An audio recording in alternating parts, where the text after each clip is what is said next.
Good afternoon, everybody. This is Unprecedented TV, brought to you by Delivering Liberty. I hope everybody is well in the house. I see that there's people already commenting in the room. Please do share the stream, like, and do comment, especially on YouTube. Not too sure about Twitter. I'm not used to screaming on Twitter, but if you go onto the Unprecedented TV YouTube channel, there will be, I can read out the comments live if people want to ask anything, because who we're going to have on, hopefully, if everything works to plan, we're going to be having on quite a well-known character in British politics, especially at least 15 years ago. I think, well, actually, it's almost 20 years ago. Wow, time flies. This individual, obviously the former leader of the British National Party, an interesting character, whether you like him or loathe him. You can't say that he's not definitely a person of interest. At least that's what security services might say. But we're going to be having on Nick Griffin, ex-leader of the BNP. And I'm hoping, we've never spoken before ever. I know he's been on other colleagues' shows before. Especially with Unity News Network, UNN. He's been on various times, but he's never actually been on my show. So it's actually the first time he's been on a show, but it's actually for Unprecedented, not UNN.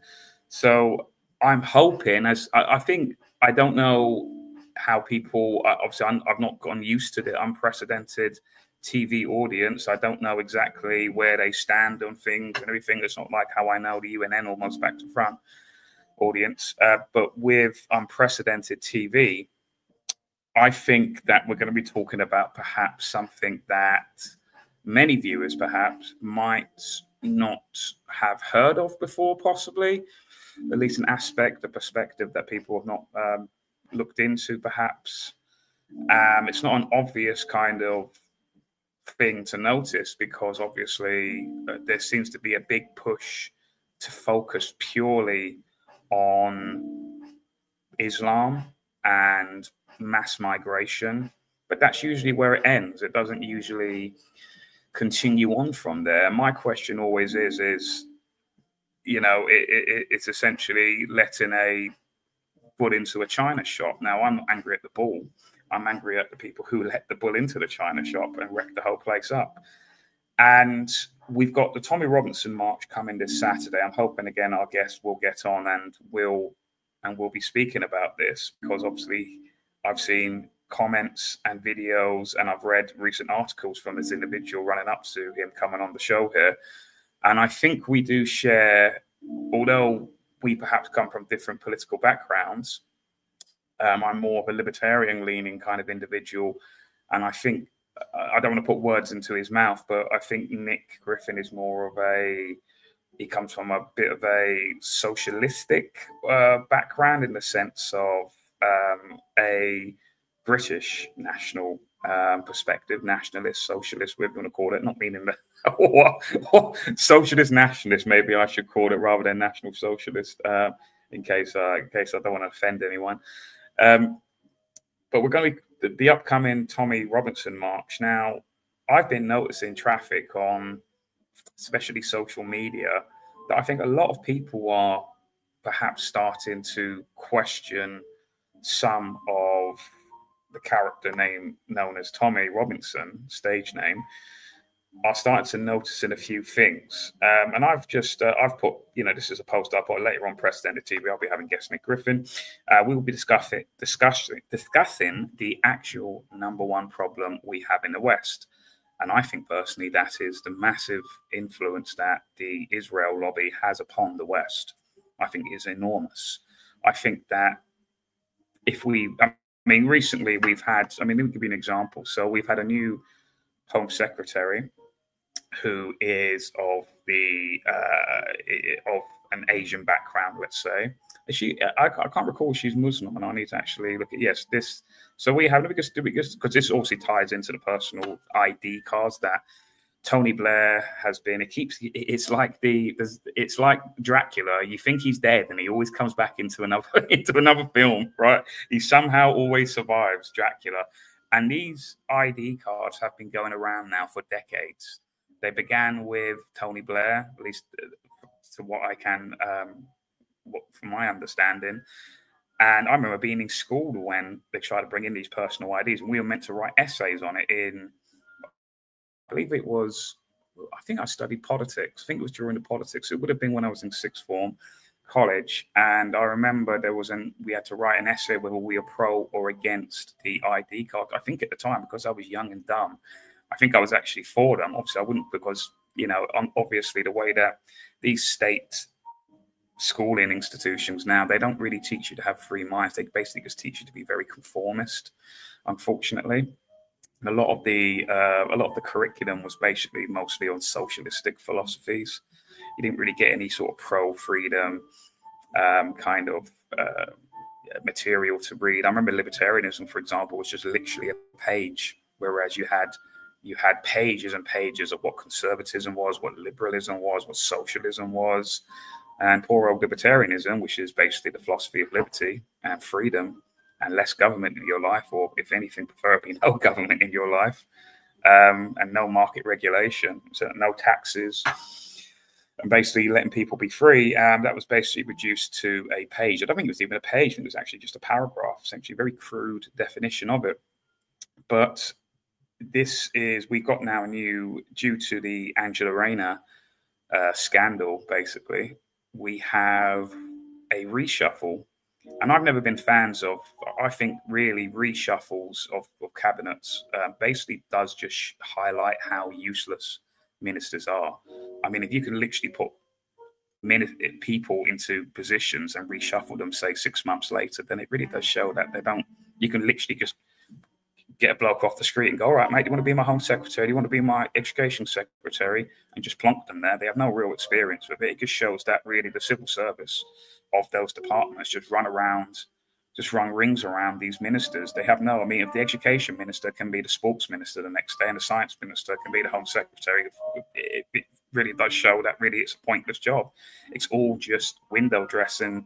These people are the face of these departments, and they just get reshuffled every now and then. It really is just, I think personally that we are given this idea that we live in this democratic society, and we don't. It's just, like I said, it's all just window dressing to give to pretense that we do live in one. But really the civil service, the unelected individuals, they run the departments, and these individuals, such as Shabana Mahmood, is basically just here today, gone tomorrow. And in the civil service, I mean, if people used to watch Yes Minister, I honestly do think I highly advise people watch that show today, and don't treat it as a comedy, although it is very funny. See it as a documentary. That's how this country is run, and it's quite sad. The writers of that show basically used to say, you know, it really is how it run. We got consultation from actual civil servants and actual ministers of the day, and that's how the departments are run. The ministers really have no control of what's going on. I mean, think about it. It's how many ministers are in one department? I mean, let's just say Home Secretary Department, Home Secretary,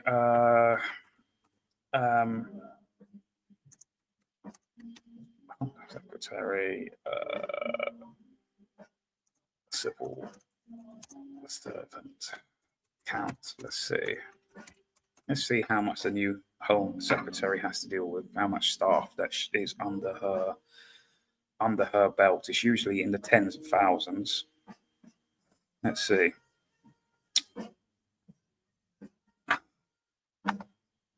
How many are Home Office? Let's see. Let's type in Home Office, actually. Home Office Civil Servant count. Let's see. So waiting for our guest to come. And if Charlotte is perhaps watching, perhaps maybe message our esteemed guest to see if he is coming on. There was no sense with that.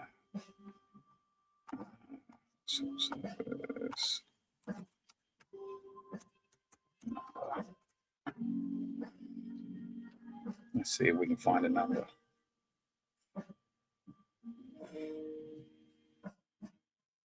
There is the Home Office. So I don't know if people can, if there's people let's see if I'm live on YouTube at the moment. I should be live. It is, if anyone wants to have a gander at the guess, it's actually the number of civil servants are 50,000. There are an estimate of 50,000 staff of the Home Office is the major employer. Home Office is a major employer, even just in the UK. 50,000 people. So this lady, it's whoever, and that's why I'm not really a fan of democracy anymore, because even if a party that you love somehow managed to get the majority of MPs into the House of Commons and form the government, and even it was someone who was, dead set for the people, against all of these corruption and everything, you're putting one man or one woman into a department that has 50,000 people in it. It's one verse 50,000. That's literally what it is. So it's like it's not really going to work, is it? So I don't. It's pointless in my opinion. But let's just see. Let me play. Let's just see what she had to say. It says, I've always been in favour of personal ID cards. Would it be mandatory? New UK Home Secretary. My mood speaks on digital IDs. So let's see what she has to say. Let me put my sound on. Has always been in favour of ID. One of the reasons to be to tackle migration. Well, my long-term personal political view has always been in favour of ID cards. In fact, I supported the last Labour government's introduction of ID cards. The first bill I spoke on in Parliament was the ID cards bill, which the then Conservative Lib Dem coalition scrapped. So I have a long-standing position, which anybody who's familiar with my... Because it wasn't in the manifesto, was that a mistake? Well, I have a long-standing position of my own, which those who are familiar with my political track record will know that is something that I've always supported. And look, my other colleagues in government have started this conversation about how we might roll out more digital ID. As Home Secretary, I'm very clear we do have to deal with the pull factors that are making the UK a destination of choice for those that are on the move around the world. And I want to make sure that we can clamp down on that. I think that a system of digital ID can also help with illegal working, enforcement of other laws as well. So there is a broader piece of work here to be done by government, but I do think that has a role to play for dealing with our migration system as well. Forgive me, could we be in a situation where everybody would be compelled to have a digital ID at some point? Well, the government's position at the moment is to look at digital ID, further rollout. I'll obviously be discussing that with my colleagues, some of whom are also, like me, new to the role, but we will be setting out our plans in the very near future about how we want to deal with the pull factors. The Prime Minister has also been clear. We have got to deal not just with disrupting the trade in people that is bringing people across the channel, but we've also got to deal with some of the reasons why they're getting in the boat in the first place, looking to come to the UK and to our...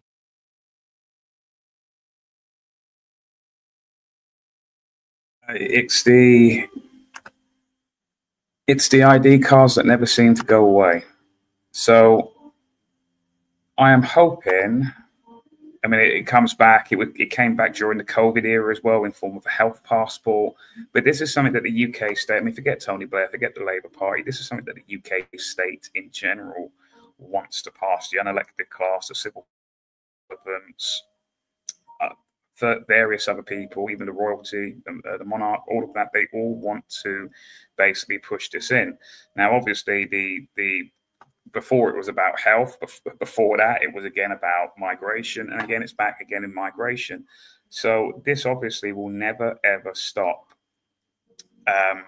It's what David Icke would probably say, a problem reaction solution, in the sense that the state in some way are causing the problem by allowing the mass migration. I mean, people say Tony Blair obviously started it. You can argue it happened before then. But the Conservatives expanded on the operation of the mass migration. And that's why this is when people say it's the uni party, they work together. It is an example of that, of how basically they are causing their own problems, the state, in order to push through legislation that wouldn't normally pass. It's that sort of classic argument of, if you allow governments to if you pass emergency legislation and allow governments to do that legislation, then governments will create emergency situations in order to bypass the normal procedures. And we saw that with the Coronavirus Act 2020, when it was just sort of just pushed through. And now, unfortunately, especially with the then later mass rollout of jabs, there is now even the mainstream media are admitting that there are now problems, reactions to said jabs. So it's the propaganda of it's safe and effective, 100% safe and effective, didn't turn out to be true. So we can't trust these people, really. What the point I brought up our new Home Secretary was, we have a problem, as I said at the start of the show, we do have a problem in the sense that there is a very powerful, influential country out there in the Middle East that is basically greatly influencing what is going on here in the West. Now, what people might not notice, because obviously to notice the Home Secretary who comes from a Muslim Asian background, it's quite obvious to notice that, because obviously she is a person of Asian descent. It's more obviously in your face. But what people don't really, they fail to sort of recognize, and I spoke, Lembit OPEC was on the show last week, obviously, when I was discussing, when I briefly brought this up, is that now not only do you have Keir Starmer, who by sheer coincidence is married to a Jewish lady and is bringing up their kids in the Judaic religion, the Judaic faith. You've also got now Zach Polanski, who is the Green Party, who is of Jewish descent. A lot of people, the Conservative Party, their next probable leader after, I think, Kemi does her job as a jobber, essentially, if people know wrestling terms, and allows the Conservative Party to basically fall apart and for people to simply transfer to Reform UK, which I think is what is going to be happening. She will probably be replaced by someone called Robert Jenrick. And Robert Jenrick is also coincidentally married to a Jewish lady. Now, the new Deputy Prime Minister, after Angela Rayner's departure, is David Lammy. And what people might not know is that David Lammy is also, by sheer coincidence, also married to a Jewish lady. But yet no one has spoken about this, at least not too much that I've seen. And it's from UNN. All the usual suspects of meltdown over Mahmoud. Clearly, it's ridiculous. However, real power and influence lies in the darkest corners of the world powers in the Kremlin, London, and Washington, D.C. It is wielded stealthily where the ignorant masses can't see it. Both Starmer and Lammy have wives that allow them and their family citizenship in a certain Middle Eastern entity. What are the chances of that? Obviously, talking about Israel. So now we have essentially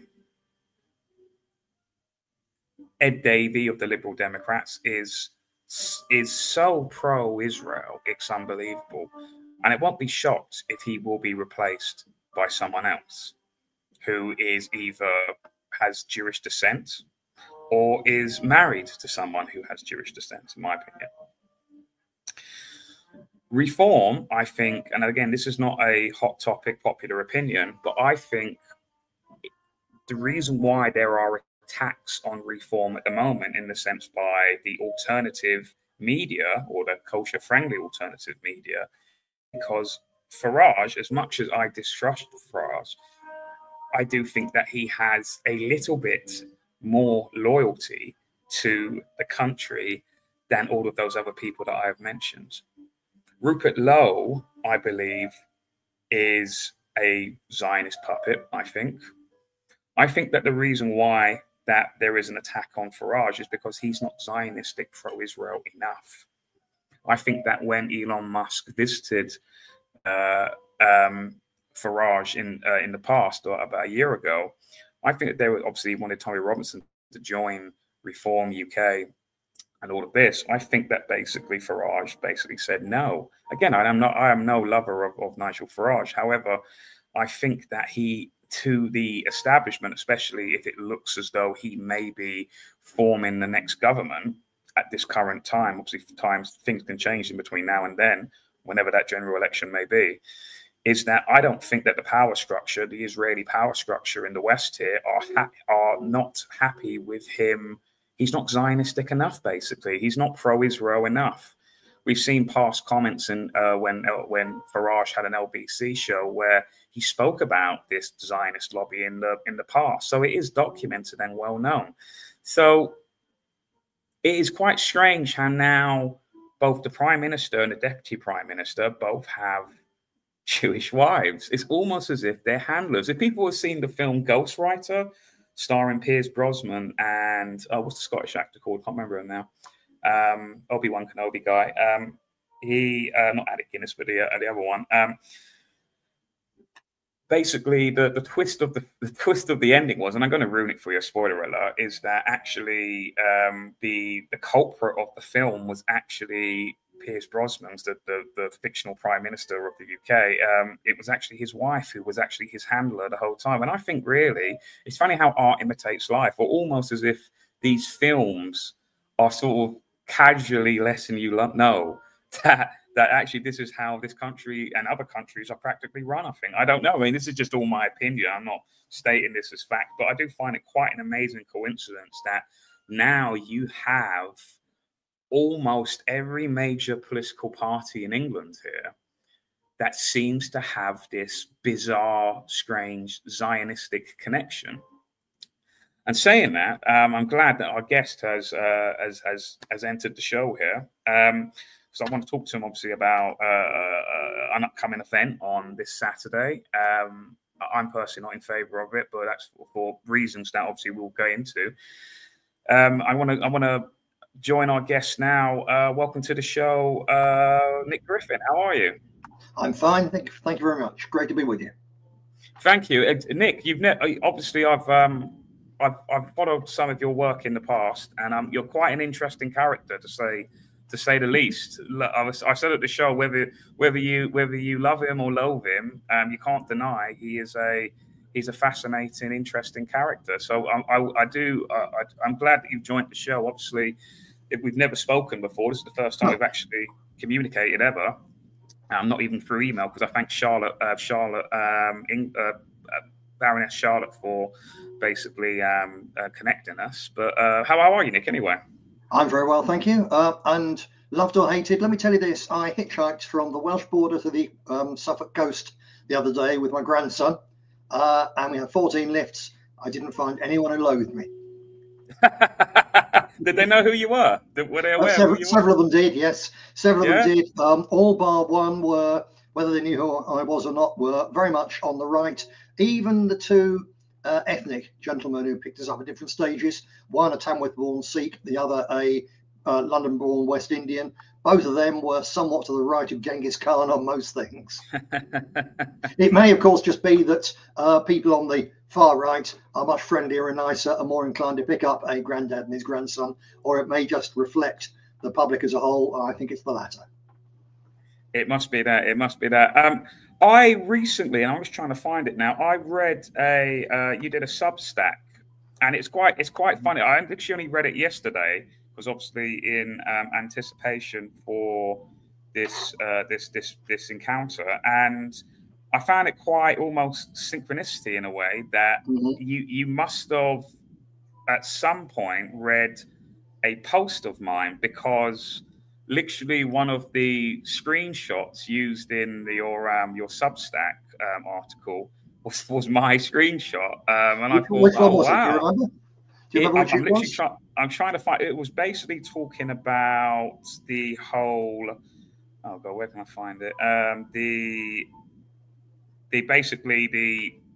How the alternative media is essentially kind of captured and controlled. And it was basically going on about the civil war narrative that I believe, like you, I agree with the article that you typed. I think that there is a big push from the UK state to have this. Well, they're branding it, they're labeling it as a civil war, but a civil war is obviously a far complex thing. You know, obviously you need officers, you need there is organized chaos in a way, and if this does happen and something does kick off, all I think that's going to happen is that you're going to have like last summer, you're simply going to have a mass arrest of dissidents, and those dissidents are primarily going to be white English people. I think that basically what happened last year with Axel Rudikabana at Southport, I think that the UK state were quite shocked by the reaction of you know, the protests and all of that. And obviously the UK state acted quite very, very harshly and unreasonably. And they mass arrested thousands of people, giving people 2 years, up to 2 year sentences for basically like tweets and Facebook comments. Yeah, you say that all that's going to happen is, you know, mass arrest of dissidents. I agree, that's one of the things that will happen. But let's get serious about this. If these people actually manage to kick off a full-scale civil war, then whatever his game is, Professor David Betts, who's one of the ones being promoted, talking about this now, I think he's absolutely right when he looks at the casualty figures and says if this becomes a full-scale war, it's somewhere between the Northern casualty death rate, the Northern Ireland death rate, which we think it's only a few hundred here and there, you know, 3,000 over 30 years. It extrapolates in Britain to, I think it's 40, 50,000 a year. Or his upper end, he says, well, if it ends up like the former Yugoslavia, we're talking about 4% of the entire population. In any case, you're talking about deaths on a staggering scale by modern British standards. And it might not be as bad as that, but okay, the police will run around arresting dissidents. People who think the police might be able to control this are kidding themselves. Bring the army in, they'll control it. No. When the British Army was failing generally to control Northern Ireland, a tiny little place with 1.5 million people, it had a strength, an active strength of about 140,000. The active strength of the British Army today, the fighting strength, is actually 45,000. On top of that, they had a huge paramilitarized, armed and very experienced police force, the Ulster Defence Regiment, and all sorts of loyalist paramilitaries. And all those between them could not control 400 members of the IRA. So if you get a civil war on mainland Britain, nobody is going to be able to control it. And at that stage, it can spiral and spiral to a truly terrible death toll. And it'll go on for years. And like you say, there's various people involved in pushing this. The British state is clearly somewhere involved, not least because patently Tommy Robinson was protected.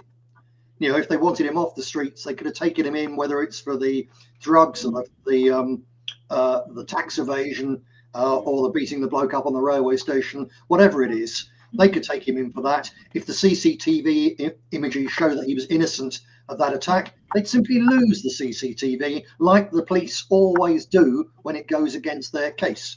So he is protected by the British state, but there's far more to it than this. I'll give you one example. For all the social media, the controlled social media, which is driving people crazy right now. So it starts at the sort of Tommy Robinson level and goes up to Elon Musk. But for all that, the biggest investment in the media to drive the British people to civil war right now is GB News. GB News is owned by Paul Marshall, a hedge fund magnate who got his start in business with a £50 million loan gift from George Soros. So he's supposed to be a liberal. Soros is supposed to be a leftist. But that's where the money came from that has funded GB News to become the most popular source of news in Britain today, in terms of mainstream television, despite £40 million every year. So all sorts of people subsidising this. The Zionist lobby's interest is very clear. If the British and the Pakistanis in Britain can be persuaded to go to war with each other, then nobody's going to mind about them murdering everyone in Gaza. Yes. Their interest is clear. It's difficult to see what the interest of the British state is in unleashing something which could literally destroy this country, turn it into a smoking ruin. Yes, I know. Obviously, that was included into your article, and that's quite interesting about GB News. Now, last week, Lempik former Lib Dem MP, obviously the director of Unprecedented TV as well, I was talking to him last week about how many people think that GB News is an alternative media outlet, and it's not. It's literally titled as a gatekeeper. Quite literally, that is the title in the UK Press Card Authority. So GB News sits alongside a panel with the BBC, ITV, Sky News, Reuters, various other kind of rags. And they determine who is and who isn't a journalist. Now, that is literally the definition of gatekeeping. And it's funny when you say about the Paul Marshall connection and George Soros. Like when I was with UNN with David Clues, it was he and I that basically did a proper deep dive into who owns GB News. And obviously, yes, part of the seed money was given by George Soros to Paul Marshall. But the main sharer, the main donor of GB News is Legatum Institute. Indeed. Yeah, which is a hedge fund based in Dubai. And what's funny with this is that Legatum is also literally partnered up with the World Economic Forum. It's actually listed as one of their things. So ironically, the biggest payers of GB News are people who are partnered up with the WEF. They also, Legatum also get money from the Bill and Melinda Gates Foundation. Again, if you look into this. So again, these are meant to be, so I actually what I want to do, Nick, one day is that, say if there's like a live show and there's a queue outside, you know, like sometimes it goes on the road, like on tour, like GB News does. It does at certain, goes around towns, etc. I actually want to go to when people are queuing up and go, you know, what do you think of the WEF? What do you think of Bill Gates? And what do you think of George Soros? And I imagine most of the audience or the people queuing up going into GB News will say, "Oh God, we hate these people. You know, these are people we're totally against." Well, did you know that these individuals and organisations are actually funding the very thing that you're watching? You know, that you consider. So people like Nigel Farage and people and other presenters, they all get basically money from these organisations, and it's quite funny as well. It's like. What was the other weird thing as well?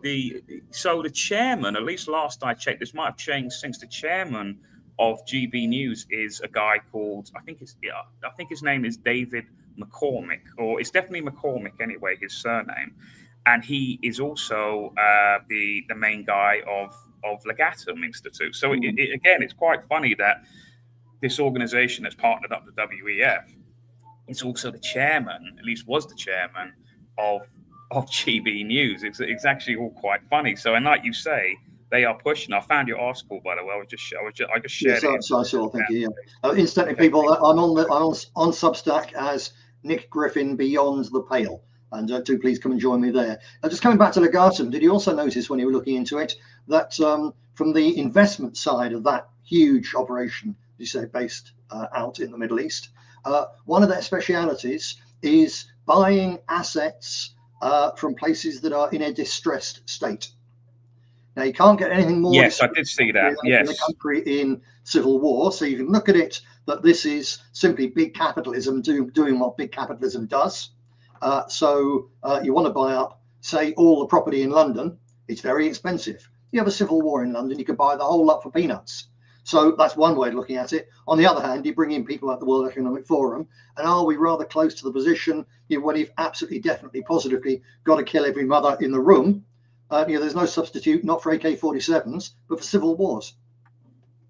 I know it's quite the operation that's going on.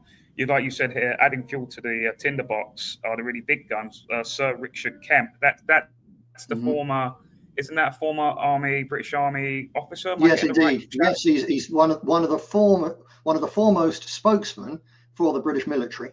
Now we are dealing with slightly different grouplets here, because, for instance, Kemp, as a spokesman, basically the British military intelligence, MI6 and so on, has been one of the forerunners in the push to get us directly into war in Ukraine. Whereas Professor David Betts, on the other hand, is very, very sound and sensible on saying, look, this is not our war and we can't win it and it's really bad news, and keep the hell out.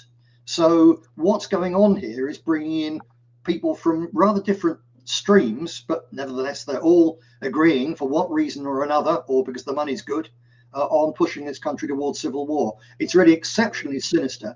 I had an approach, it's about 4 weeks ago now, from a senior journalist at The Observer, who wanted to know what I knew about Tommy Robinson and the funding, all the rest of it. So I gave him chapter and verse, sent him the thing I produced back more than 10 years ago, What Lies Behind the ETL, which was an expose then about the Zionist origins of the thing from the very beginning. Not they bought Tommy since, it was from the very beginning. And no, it was all very interesting. I haven't heard a word since, because I said to him, there's much more to it. I said, if you're only looking at Tommy Robinson, you're missing. He's only a tiny piece of this jigsaw. I'm sure we'll talk about the demo coming up next week. He's an important part of it at the moment, but he's only a tiny piece of the jigsaw. And the man from The Observer had a look, and he seems to have gone away. He knows better than to talk about these things. I've just on Richard Kemp.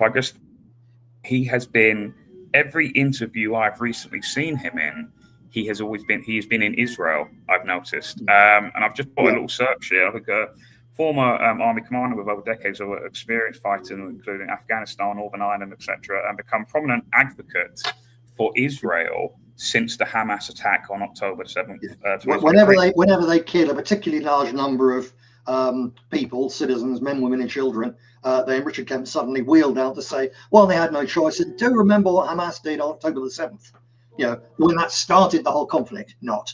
So yeah, he's a blatant shill. I imagine he's getting paid lots of money for it. He apparently has been present. He's been present in Israel and the Gaza Strip since the beginning of the current war, providing first-hand assessments of the Israel Defense Force (IDF) operations. Kemp says that Israel is not guilty of genocide and attributes the conflict to Hamas, Hezbollah, and the patrons in Tehran, particularly Iran, which he identifies as a central driver of the regional conflict. Now, I would totally disagree with that. I don't know about you. I totally disagree with it, of course. Also, what this shows in the terms of the narrowest thing of what we're looking at here before we look at the big picture is that Kemp is embedded with the Israeli military media complex. Whether he's embedded by them or whether he's embedded by MI6, almost certainly all concerned are very happy. So he's very, very official what he's doing there. I think that's clear. I also think that David Betts cannot have said what he said and not been sacked and been all over the news and so on, unless what his message was approved by at least a section of the British state. It's obviously like one of the, like I said, you used one of the screenshots, which if anything, I'm totally fine with, and glad that you did so. But I've just make a share the screen here. I did a quick search. I just simply typed in Civil War UK into YouTube. And this is basically just a few shots of just what I got. So you've got obviously, we talked about GB News, we talked about David Betts again. Here's the chap here in the top if people can see this. This guy has been saying stuff that I think if we would get a knock at the door by Prevent, basically. The stuff he's been quoted as saying that there are power stations unguarded, and they are possibly going to be, they're vulnerable for attack. He's even published a map showing where the gas pipelines go, and illustrating to people what they should strike. He's created, or certainly working to popularize, the idea of what he calls herbicide, which is how you go about destroying an urban area by cutting off its electricity, its water, its supplies, etc., etc. It's really very militant stuff. Likely to, when you consider there's dozens, probably hundreds of poor, misled, autistic late teenagers in prison in Britain right now for having a copy of the Anarchist Cookbook or something similar on their PC or laptop, because it's information likely to be of use to a terrorist.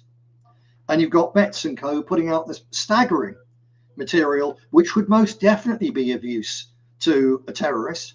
And if they manage to kick off their civil war, or even in order to kick off the civil war, some terrorists are going to use it. But it's all done with impunity. As I say, the British state is not an innocent victim being attacked by outsiders. Outsiders are involved. The whole Israeli Likud lobby is, of course, outsiders, but they're involved, but the British state is up to its neck in it as well.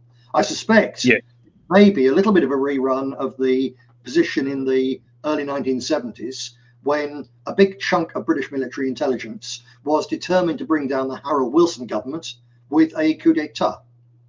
And I think we may be looking at the same thing against Starmer and co. Now, I'm all in favour of getting rid of Keir Starmer.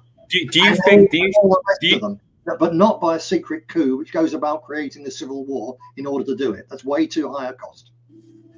I do. I think you're perhaps maybe giving it too much credit, Nick. I think it really is something as crude as, although maybe it might have multifaceted benefits as well to the UK state that I've perhaps not even thought of. But I generally believe that what I think it says it does have a multitude of reasons why they want. Obviously, they want to soften the UK public to be okay with having another Middle Eastern conflict, most likely with Iran, and by having the what is essentially, to boil it down to, it's going to be white versus brown or Christian versus Muslim.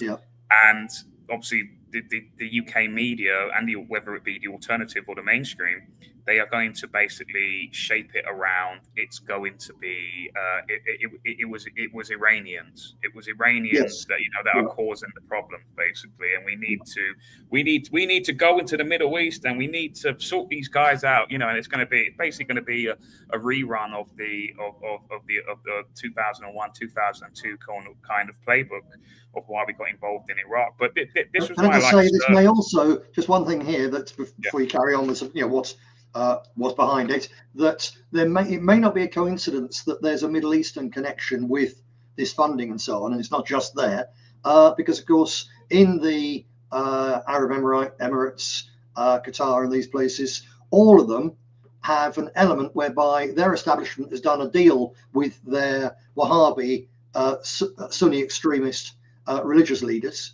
that they'll all stay quiet if they deal with Iran, because the Sunni hate the Shia more than anything else, and the Wahhabis hate the Shia even more than they hate us. So I think that they're also in on this. But you were saying you think it's really very simple. So boil it down. Who do you think is primarily responsible? I think, well, Israel. I think personally, it's all to benefit the state of Israel. I think personally, and I think all of these alternative media channels, I think either they are in on it, or they are useful idiots or useful pawns to they're basically slaves to the algorithm. Because I watched, it was actually quite I don't know if you know a guy, I don't know if you watch YouTube or anything, Nick, but there is a YouTube channel called Academic Agent.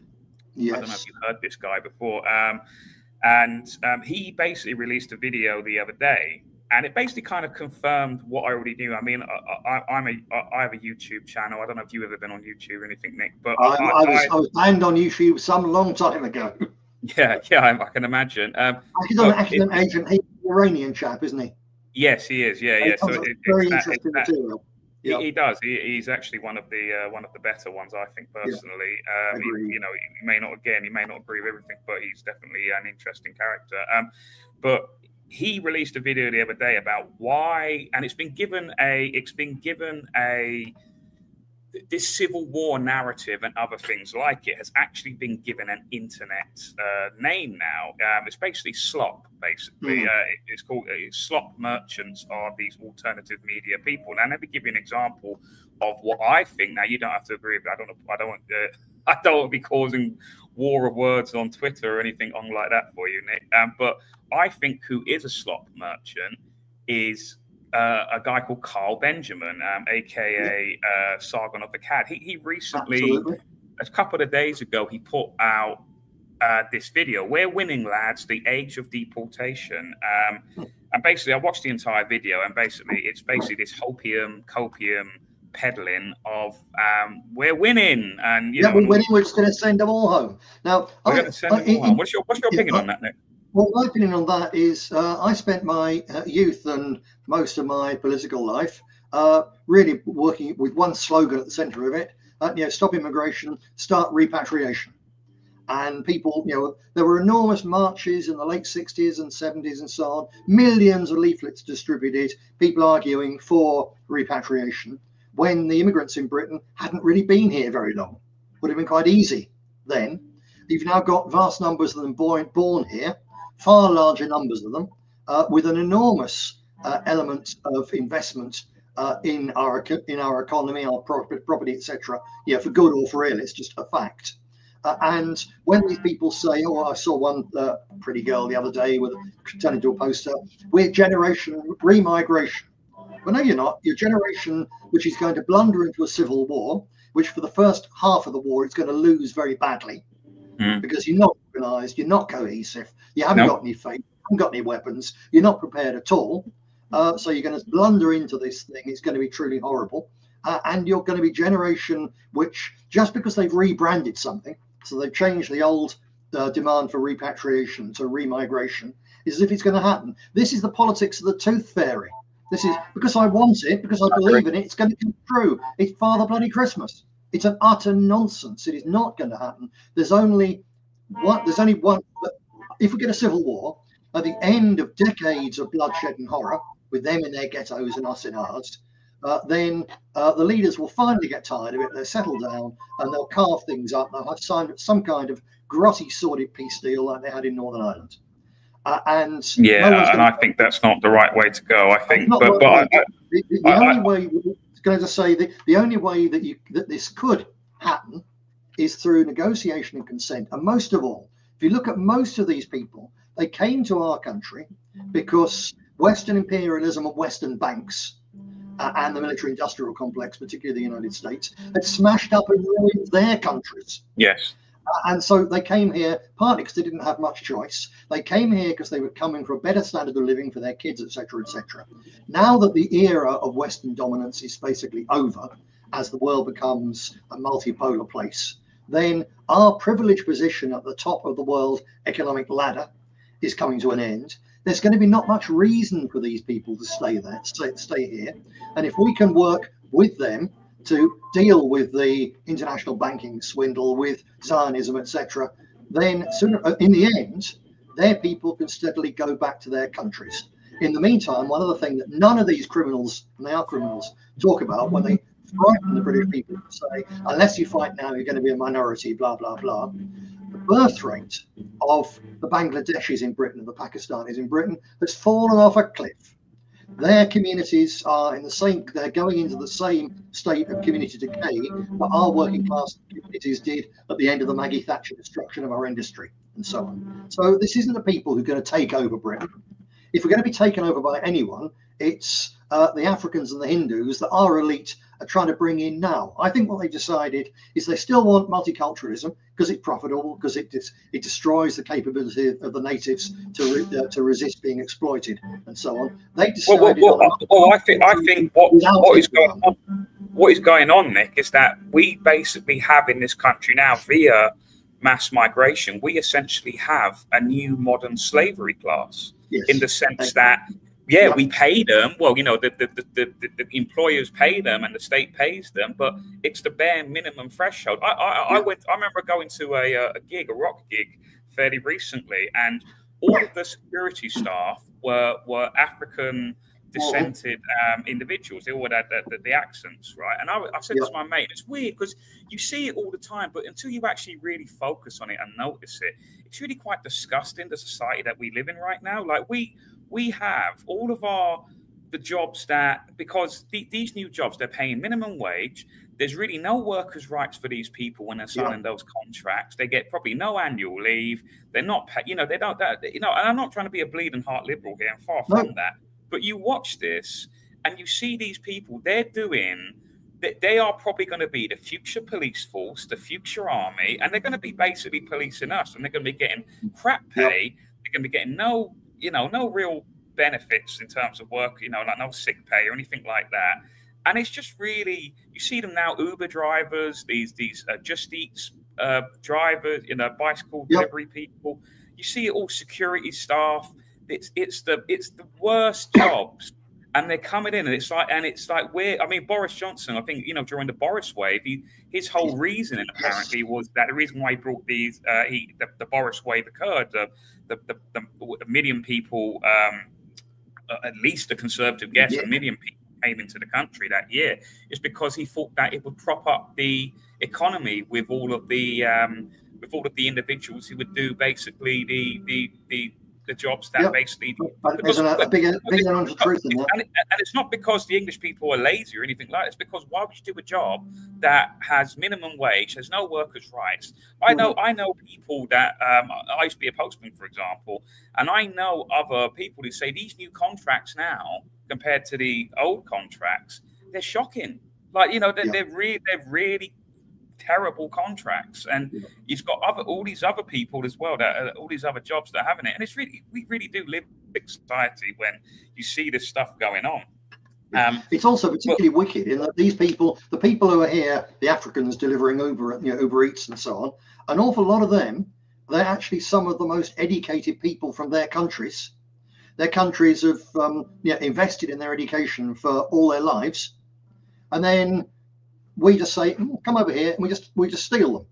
The same as to the extent that the NHS has relied on foreign nurses, and it's massively exaggerated, as a matter of fact, but it has relied in some places, London and Birmingham and so on, a lot on foreign nurses. Those poor countries, and they are poor countries, they train those nurses, and then we steal them instead of paying our young women a decent rate to become nurses. Because they'll work. It's insane. Because they'll work for less. They'll do it for less. Yeah, they'll do the same job for less and work probably longer hours for that with less pay. So it's quite funny. So when you see this, so when I see stuff, this what is known as now slop, such as the Carl Benjamin video, it's like the reality is that there's not going to be any. It's quite funny that we're saying this, Nick, because if, you know, especially yourself, if people were to say, if you were to ask any of these regressive, illiberal people, as I would call them, they would say, "Oh, Nick Griffin, he's probably for mass deport. He's probably, you know, blowing the horn for all of this stuff." Yeah. And you actually listen to, you know, what you say, and it's actually quite nuanced, you know, and it's something that, oh wow, I perhaps got the wrong impression of Nick Griffin. You know what I mean? It's that kind of thing.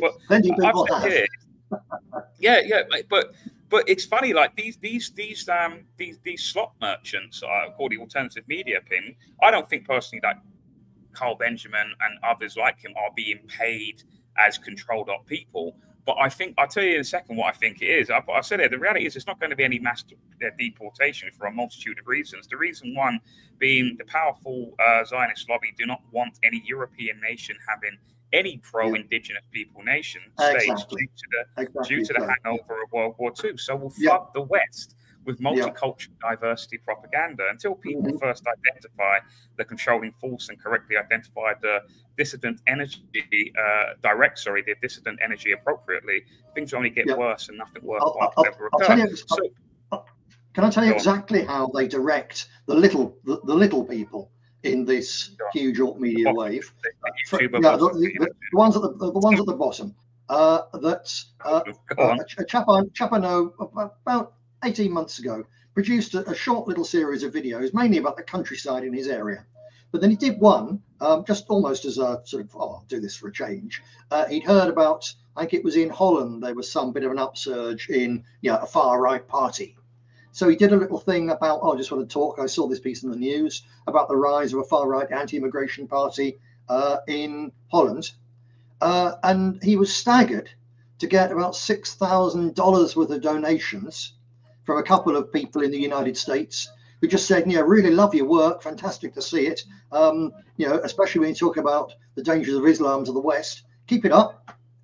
So when you've got people, as many of these people on the lower level of social media, they're doing this at home, on the brew, on the sick, out of their mother's back room. Then if it's $50 or $100 or $6,000, it's a lot of money to them. So they know what produced the money. They go down that line. It's all of these anonymous donations, isn't it? Of that, and it keeps them. But it's quite. So I used to do the whole YouTube channel. I mean, we're on YouTube now. But I used to do these videos too. But I stopped doing them because, well, basically what I've noticed, so there's obviously the popular saying, politics is downstream from culture.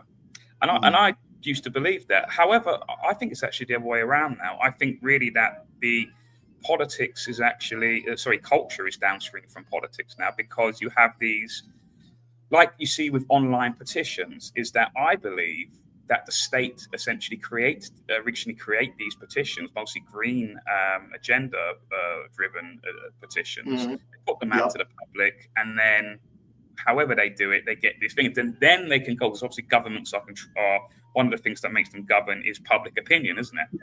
Pressure from above and pressure from below.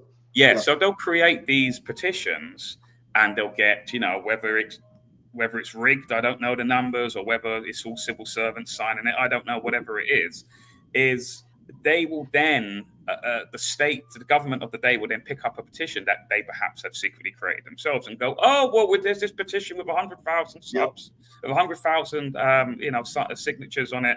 And therefore, because, we live in a democracy, we will look into this more. So basically, they'll cherry pick the petitions that, because they don't always have to have a debate, even if it does reach 100,000 signatures. They don't actually have to have it. They'll just cherry pick what ones they want, and then they'll act upon it. But I said here, so regarding the algorithm, so I call a lot of the YouTubers algorithmic slaves as well, because Academic Agent has just confirmed what I and many others already knew. The establishment want and reward alternative media creators for churning out slop.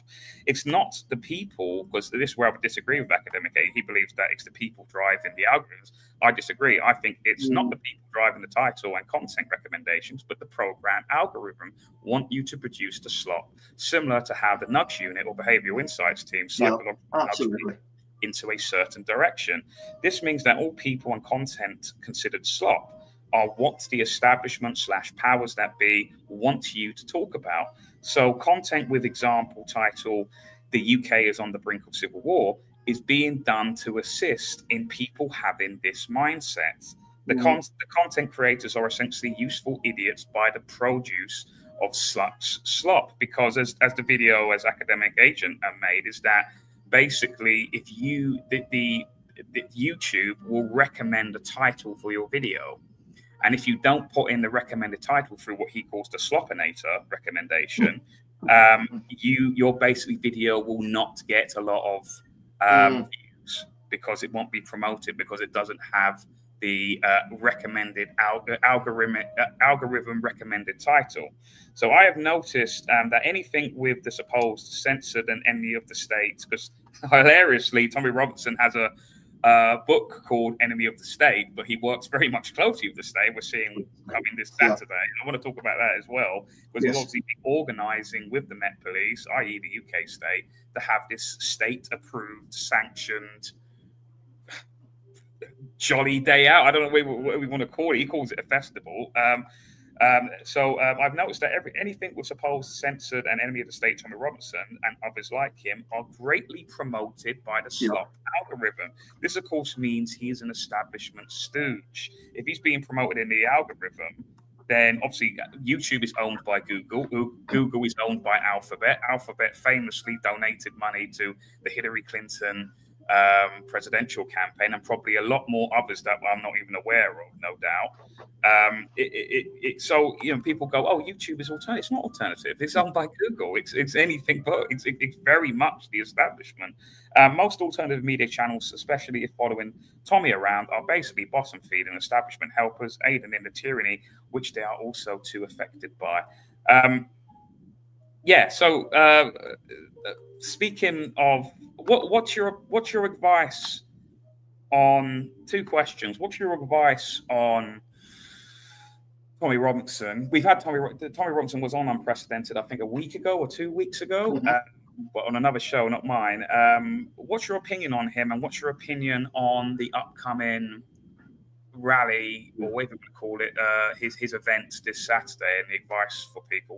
What's those two things? As I said before, more than 10 years ago, I produced a booklet, What Lies Behind the EDL, which can be found on the website altrightnotright.com. It's all one word, altrightnotright.com. Down the bottom of the page, there's this little booklet basically about the EDL, and how from the very beginning it was completely and wholly owned and funded by the Zionist lobby, and in particular by a group which was very close to and below Dick Cheney. So it goes right to the top of the American deep dark Zionist state. So nothing's changed. Tommy Robinson is one of their boys. I know for absolutely sure that going back about 4 or 5 years ago now, he had a little conspiracy going on to get loads of stupid young lads to go into Muslim areas holding obscene cartoons of the Prophet Muhammad, which would have kicked up a civil war and so on. This was reported to the police, not by me, by someone I know, reported to the police, and the police in Northern Ireland, anti-terror police, were really interested. So we'll pass you on to London and so on. London didn't even return the call. So he's been protected by the British state, including efforts to promote civil war for years. Tells you all you need to know. Steer the hell away. That's the first thing for Tommy Robinson. As for the protest, I think it's got 2 main reasons. It's all about provocation. It is going to be huge. You'll have 150,000 people there. Be enormous. The left, the Muslims will stay away. They're not going to come and attack it, just as they're not attacking people putting up flags. You know, they've got no problem with it, as a matter of fact. They'll stay well away. The left may manage to kick up serious trouble, or the police may, once they've got 150 people, and most people there will be thoroughly decent people. Once they've got them there, and a bit of lager has been taken and so on, the police may well kick off all sorts of trouble, but it could pass off peacefully. Not have a peaceful effect on Britain. It's going to do 2 things. One, it's going to send the street, the anti-immigration street, wild with self-confidence. You know, when you've been part of an army of 150,000 people, you're going to think, well, everyone's with us. And the idea is that some of those people will go home and over the next hours or weeks or months or whatever, will say, well, let's go and smash up the local mosque or something like that. Show them we need business. And then when they come up against the Muslims in that area and they're killed, because that's going to happen, then civil war will start. So supposed to make the people on the right side, very aggressive, very overconfident. It's also supposed to be seen, as it will be, by the Muslims, by young Muslims especially, who at present are tending to fall away, in fact, from the amount of faith and commitment and cohesion that their community had 20, 30 years ago. It'll get them all back in line behind the most extreme elements they've got, on the basis you've seen that huge mob. It's only a matter of time before they come marching down our street in this area, attacking our homes and our women, and very rightly they protect their women. I've got no problem with that. I've got a problem with the fact that the generation of our men didn't protect our young girls when millions were being gang raped. But I'm absolutely in favour of Muslims protecting their own areas and their own women and their mosques. They're entitled to that self-defense, and they will exercise it. But when they see 150,000 people marching, and the BBC show the very worst elements of them, the one screaming Allah, Allah, who the F is Allah, this sort of nonsensical poison, lunacy, they'll see that and they will up their organising to defend their communities. And then you're one incident, one misunderstanding, or one piece of folly away from the whole going up in flames. And that's what I have noticed, Nick, that I think that when it comes to seeing the bigger picture and understanding what these individuals are about, I think this is actually from your. I think you got a screenshot from me. I got a screenshot from your thing. I think I got this. I think this is from yours. I saw this message and I thought, yeah, a lot of Muslims are actually quite awake to what is going on. This one says, it says, hi all, strong reminder to all brothers. This is from a Muslim individual that was put on some sort of group. Strong reminder to all brothers in this group, do not take down England flags. Do not fight with anyone putting up England flags. If anything, help them. If anything, put them up on Albion Road, Stratford Road, etc. as this will show unity among the working class in the UK, white and brown. This is also this is an astroturfing campaign by Zionist think tanks who are unhappy with Palestine flags being flown in the UK. They are pushing for England flags to be hung up and waiting for the video which shows Asians fighting whites over the England flag. Do not fall for it. They want to create a race war using flags as the symbology to rally more racists. However, remember, they are itching for a fight over flags to trigger the next riots. I think there's a lot of truth in that, and I think I did comment on it, and I did say I lost it again. Where is it? I did say, where is it? Oh, I've lost it. Where is it?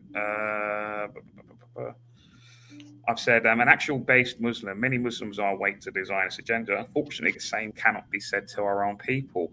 They are eating up content slot produced by the likes of Zionist puppet traitors. Look, I do think Tommy is actually a traitor. A lot of people might not.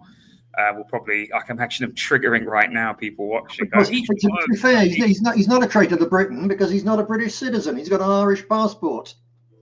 Oh, well, there you go. The same position as William Joyce, Lord Haw. We weren't actually entitled to hang him because he didn't have a British passport, but there you go. That's something I didn't know. But yeah, so you're getting the channel slot merchants do not want you to know about are incentivized in some way to make you not aware of it. This is the true reason for mass immigration and hotel situation. Now, I've always said is that, I mean, are you aware, Nick, of what is known? Because when I try to communicate this, I've been actually having a few online debates / arguments with pro-Tommy supporters of late, and I think I've actually got through to a lot of them, actually, surprisingly.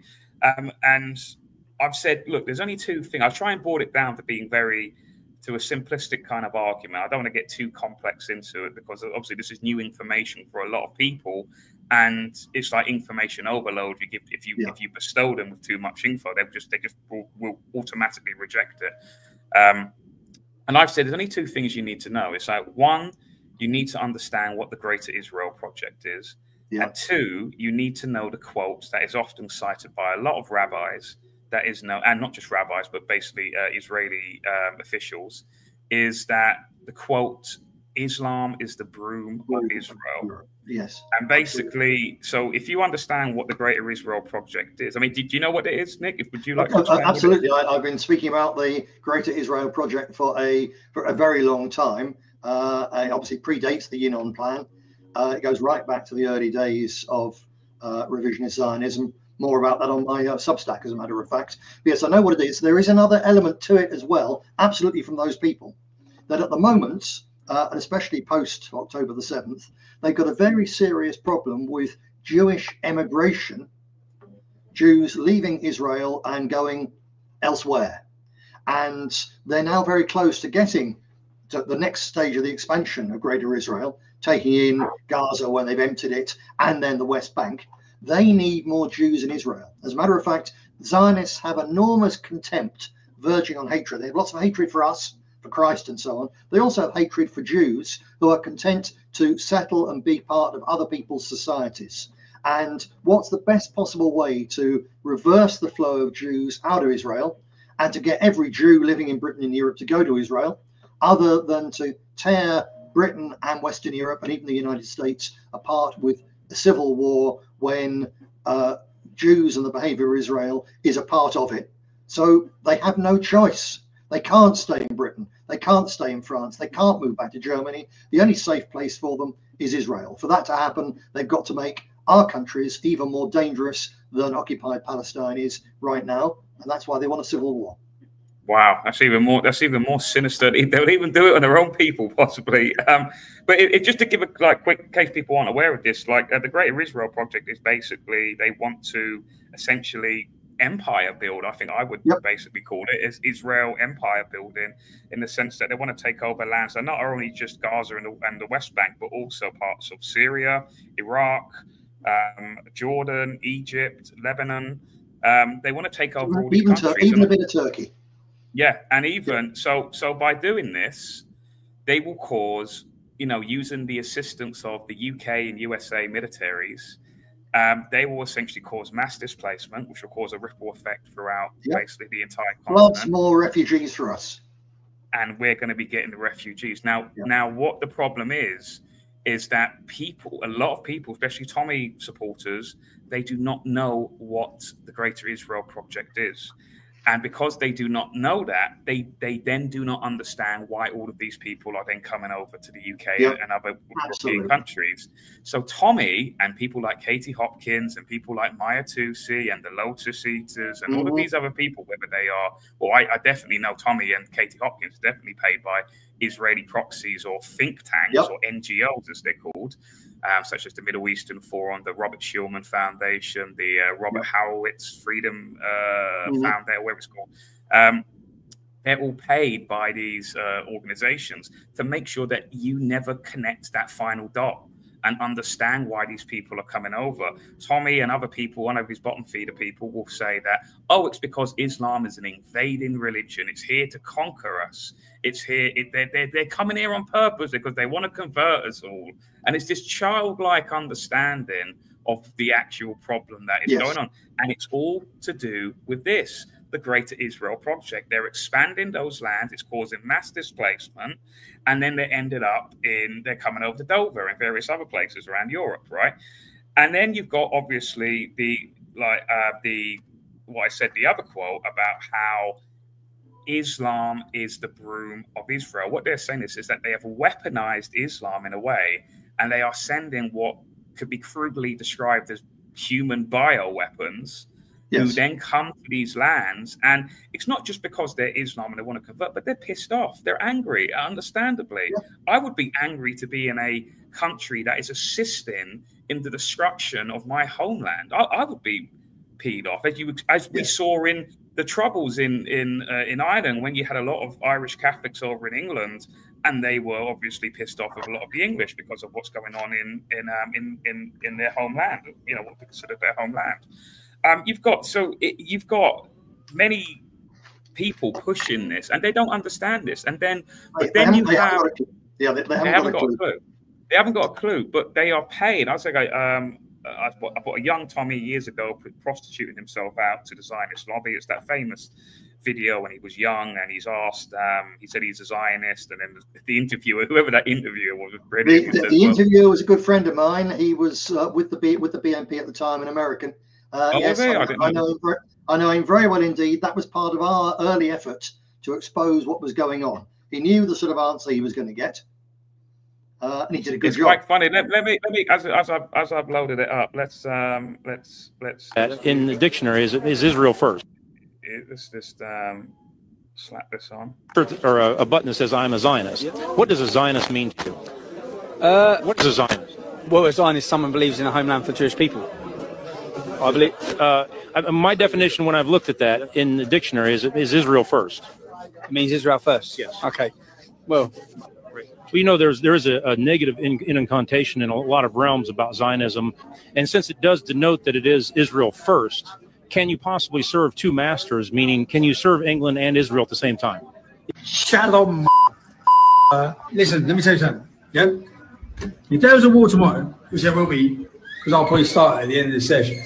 If there was a war and it kicked off, I would be there on the front line fighting for Israel. I know you're wearing a... Well, it's quite funny that, because obviously since October the 7th occurred, he's not actually gone over there, has he? Now they've got a war, he's not there. He's not there, surprisingly. He wants all of you guys to be there, though. He wants all of you guys to go over there and fight for Israel. Bring that map up again a minute. A couple of things I'd like to go over about it. Go on. You want to get the video back up? Large scale, yes. The Greater Israel map. The Greater Israel. Let me just yes. While you're doing that, just one thing. You say again this quote about the broom of Israel. This is not new. If you think about it, Spain famously was conquered by the Muslims in the very, very early days of Islam, 7th, 8th century. People need to look into who opened the gates to them, who invited them in.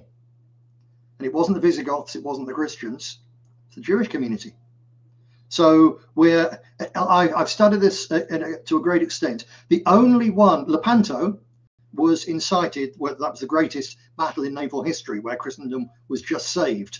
That invasion, that building of that huge Ottoman war fleet, that was incited by Joseph Nazi, who was the physician and banker to the Sultan at the time. The only one of the great Islamist expansions into Europe, which was not clearly promoted, behind the scenes by Jewish advisors, was actually Mehmet IV, who was the one who, the second time they tried and failed at the gates of Vienna. All the rest of them, this is a common pattern. There's nothing new what's going on now. It's the first thing. Second, looking at that map, there's people being arrested right now. They won't get put in prison for very long because the left is held to a different standard than the right is. But there's people getting arrested in London every weekend for chanting in support of Palestine from the river to the sea. Now, if you look at that map, the bit which people will see in sort of slightly darker, where actually the West Bank. If you look at the size of Israel now, I'm sure most of your viewers are pretty switched on. They at least know where Israel is. So you look at the size of Israel, from the river to the sea is from the Mediterranean on the left-hand side of Israel to the Jordan River, just a little bit to the right. It's what, 60, 70 miles. That's the maximum extent of this outrageous demand of the Palestinians for their own country from one little side to the other. On the other hand, the Greater Israel demand is for the whole of the land between the two rivers, which is the Nile in Egypt on the left of the map on the west side, and the Euphrates halfway through Iraq on the northeastern side. It's a staggering difference. One is a demand for a little homeland, and the other is a demand for a gigantic empire, which, as you so rightly pointed out, would involve pushing out huge numbers of people, most of whom will come to Europe as very, very angry and radicalized refugees. Yeah. One on this, lest anyone think that, well, this Greater Israel thing, perhaps it's a myth, or it's just, I've seen it described as an exaggeration of the Yinon. Well, there's various videos of Benjamin Netanyahu talking about what, what he wants. But it's not just Netanyahu. It goes right back to the founder of what they called revisionist Zionism, Zev Jabotinsky, who was a Russian-born Jew who became really the founder of precisely the version of Zionism that Netanyahu stands for. There are more moderate elements of Zionism which are at present appalled at what's going on in Palestine. There's far larger demonstrations on behalf of justice for the Palestinians in Tel Aviv every week than there are in London or Paris. There's lots of decent Jews doing really good things, trying to stop what their literally fascist government is doing. But Netanyahu comes from this thread which goes back to Zev Jabotinsky, who created the idea of this Greater Israel as a, that was the full extent of their demands. The parties which grew from that, including Likud, have never backed off that. And the one thing that people should find fascinating, one of the things that the Clash of Civilizations people love to do is put up a shocking picture, I'm sure you've seen it, of Armenian girls crucified, they say, by the Muslims during the Armenian genocide. Stripped naked, raped and crucified. A shocking picture.